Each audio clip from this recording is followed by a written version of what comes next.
One of the fundamental cornerstones of the Napoleonic Wars, the Peninsular War, also known as the War of Spanish Independence, was a major conflict waged in the Iberian Peninsula by Portugal, Spain, and the United Kingdom against the invading First French Empire of the Emperor Napoleon, and remains today as perhaps the bloodiest war ever fought on Spanish soil. The prelude to the Peninsular War came with the wider Napoleonic Wars that had consumed Europe for nearly a decade, with July 1807 seeing the signing of the treaties of Tilsit, which left Napoleon at the height of his power, his campaign to expand French influence over the previous 2 years, having seen the vanquishing of Austria, Prussia, and Russia, with most of Western and Central Europe under his command. Outside of his control were Portugal and Spain, though neither presented an immediate threat to the Napoleonic Empire, though each had the potential of becoming a frustrating obstacle to Napoleon's ultimate goal of defeating Great Britain, which continued to harass his ability to trade by sea with his overseas colonies through the medium of the Royal Navy.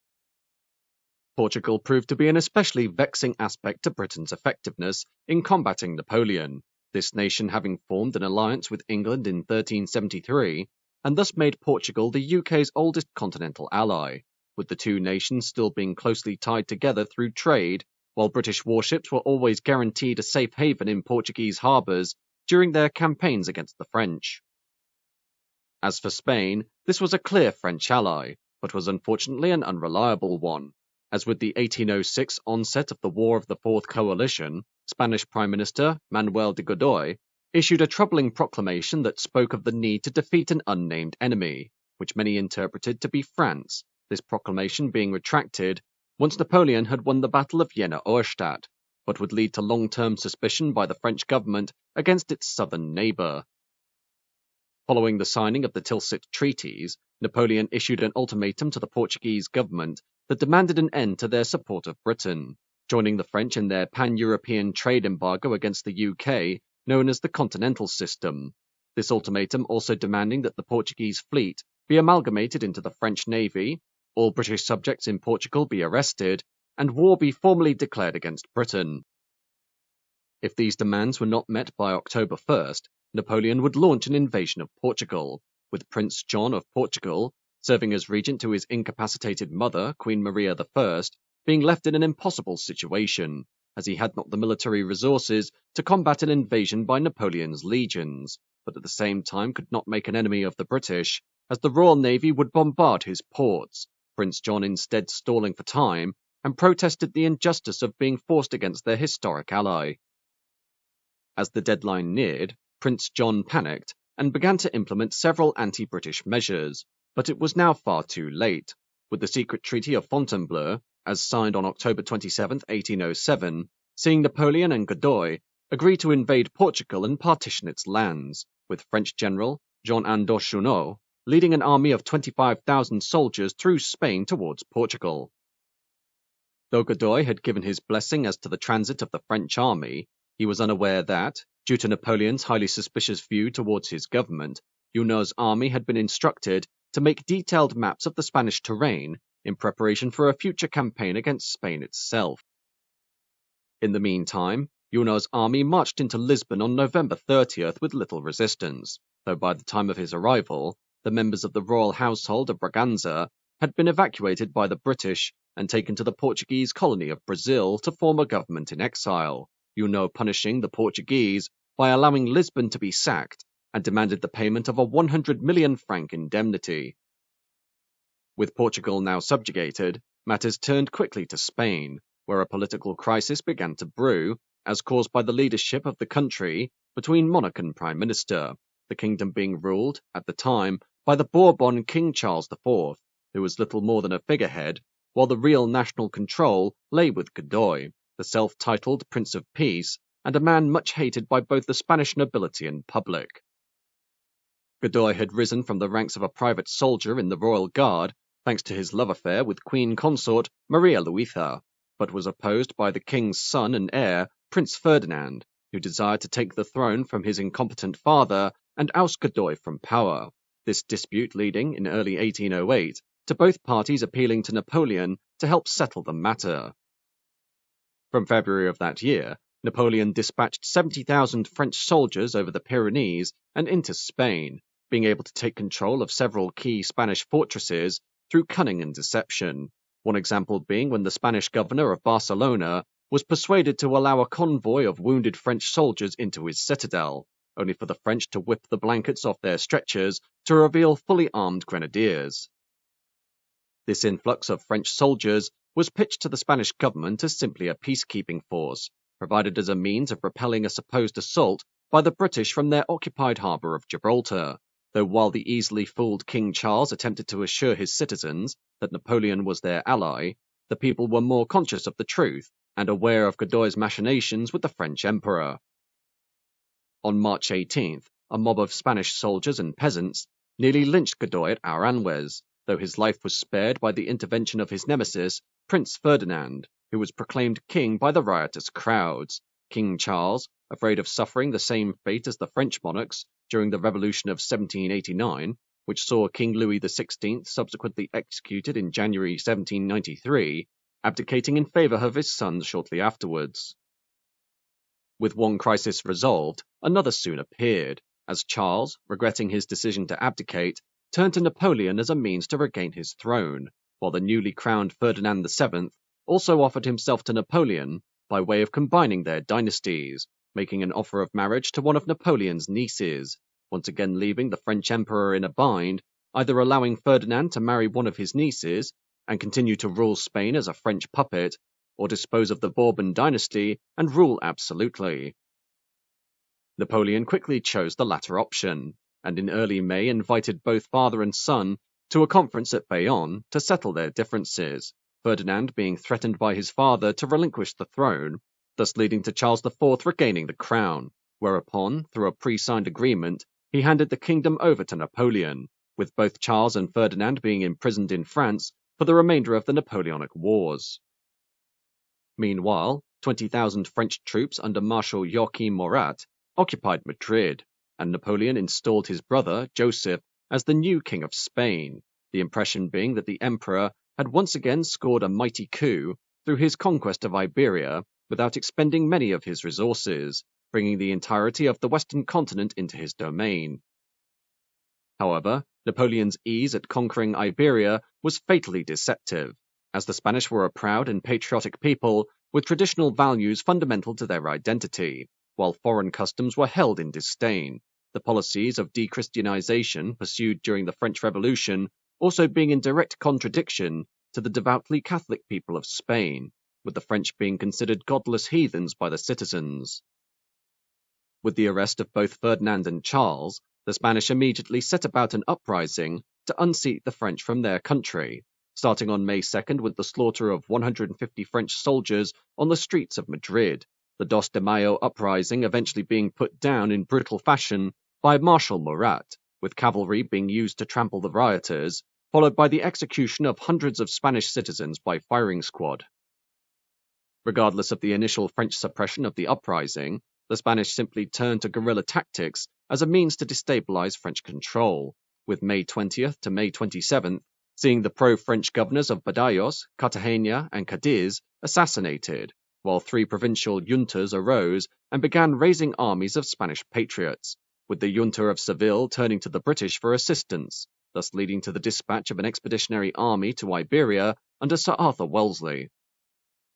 Initially, Napoleon was unconcerned by the threat posed by the Spanish and the British in Iberia, considering that it would not cost him more than 12,000 men to maintain control, though this mindset was quickly dispelled following the two successive battles of Bruges on the 6th and 14th of July 1808, when Catalan militia held off 4,000 French troops outside Barcelona, while a French army was beaten back in the first siege of Zaragoza from June 15th to August 14th. However, the major blow came at the Battle of Ballien between July 16th and 19th, which saw the Spanish army of Andalusia, under General Francisco Javier Castanos, defeat a French imperial army led by General Pierre Dupont, who became a prisoner of war alongside 18,000 of his men. The defeat of Dupont at Ballien, in a modern context, could be considered Napoleon's Stalingrad, as it dispelled the myth of French invincibility following Napoleon's successful campaigns against the Russians, Prussians, and Austrians, and with the illusion now broken, the other kingdoms of Europe prepared their counterattacks on the borders of the new French Empire, Napoleon being very much aware of this potential outcome and was infuriated by the loss of the battle. Meanwhile, Sir Arthur Wellesley had landed in Portugal with 14,000 men, liberating Lisbon and engaging General Junot's French army of Portugal, whereupon a decisive victory was achieved at the Battle of Vimiero on August 21, 1808, Junot negotiating a settlement with Wellesley's superiors, British Generals Dalrymple and Berard, who allowed Junot's 26,000 men to return to France in exchange for their evacuation of Portugal. The decision to allow Junot to evacuate his men back to France caused a major scandal in the British government, with Dalrymple, Berard and Wellesley all being recalled to explain themselves, while Sir John Moore was sent to Portugal in order to command the British army, now protecting it from French-occupied Spain. In Madrid, the losses at Ballien and Vimiero caused a panicked King Joseph to flee the city and order a general retreat across the Ebro River, Napoleon knowing well that a defeat in Spain was not an option, as the psychological image of his armies withdrawing from the recently conquered state would destroy the prestige of his military government, and thus lead other subjugated territories to rise up against him.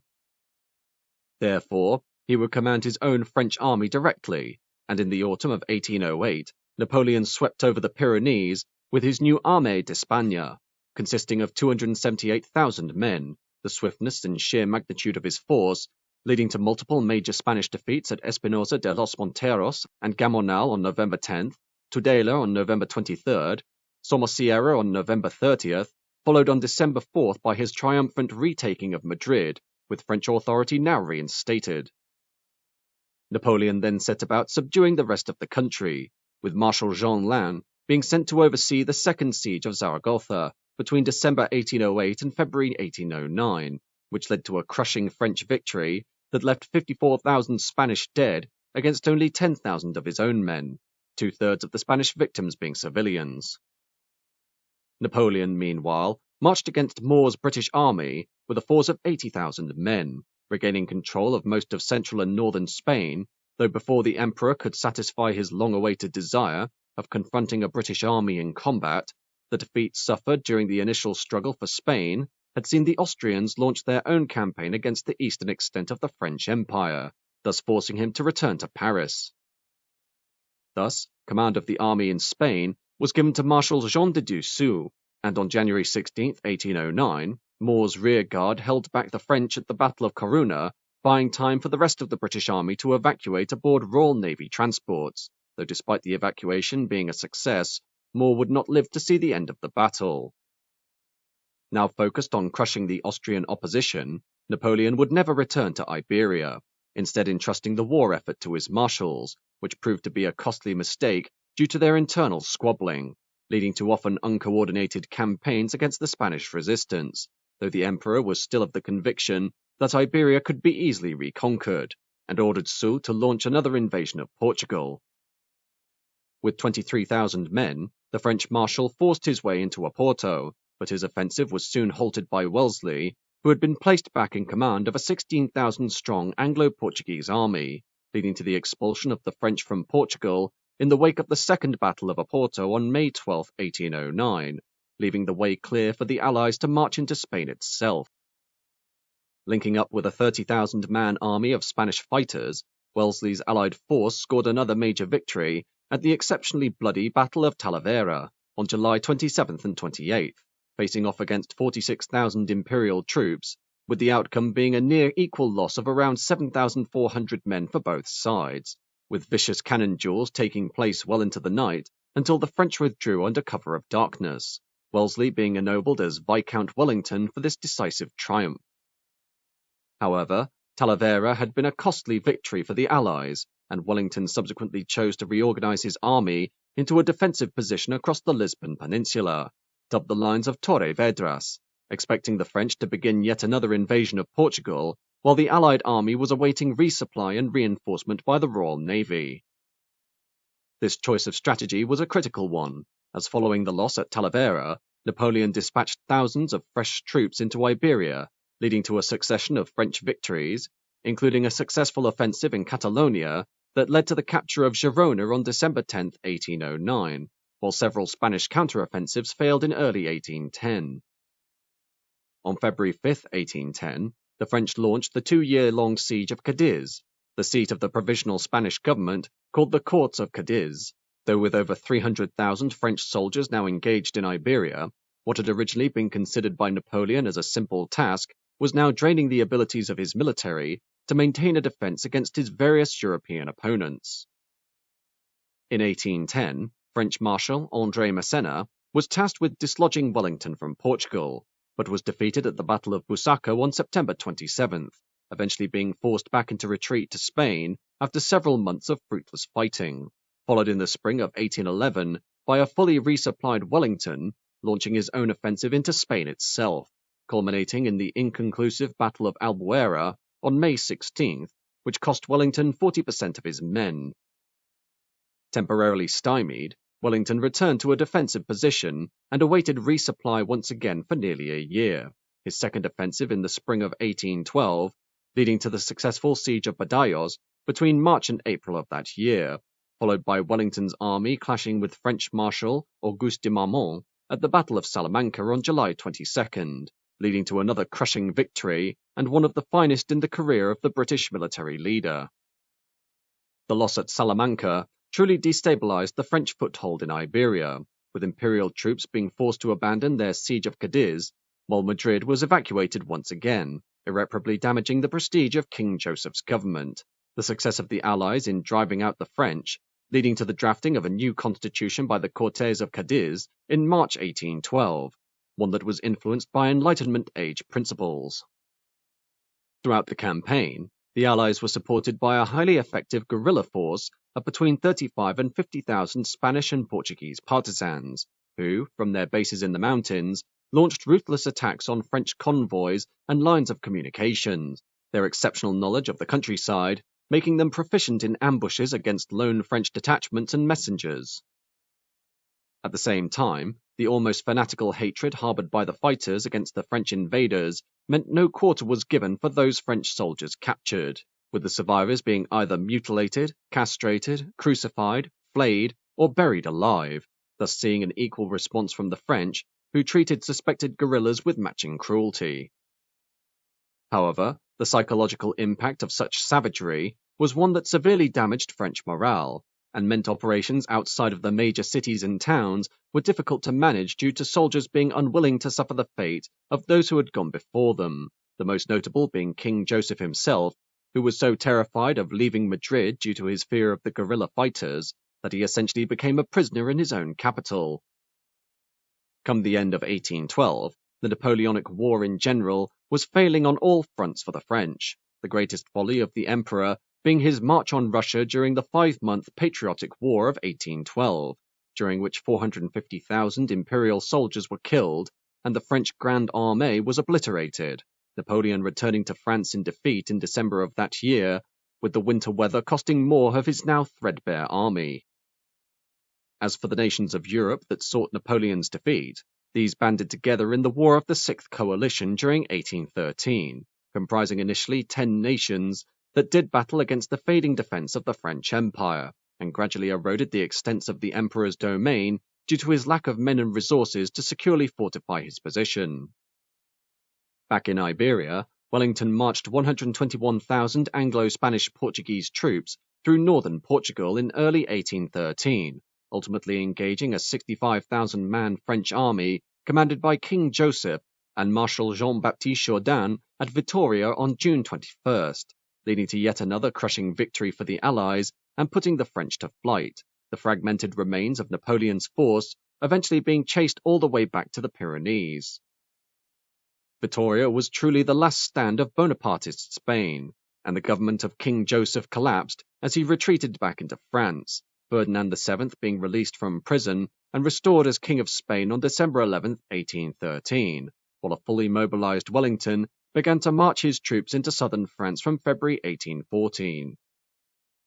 On March 31, 1814, Paris fell to a joint army of Russians, Prussians, and Austrians, while Napoleon, out in the field attempting to halt the Allied advance with what few men he had left, lost the support of his generals, once word had reached them that the French capital had been taken, leading to his abdication on April 4th, though pockets of Bonapartist resistance would continue to put up a fight until the First Treaty of Paris was signed on May 30th, officially ending the war, while the emperor himself was exiled to the island of Elba.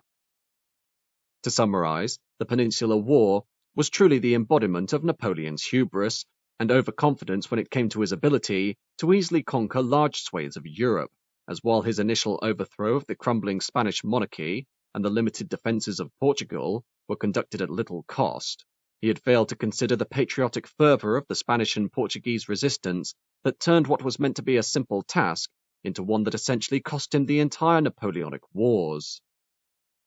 With men and resources now being poured fruitlessly into the suppression of the rebels, and later to repulse Wellington and his British army, this would eventually drain his military strength elsewhere in the French Empire, to the point that other defeated enemies could now conduct their own campaigns against him, thus bringing about the beginning of the end for Napoleon's imperial dynasty.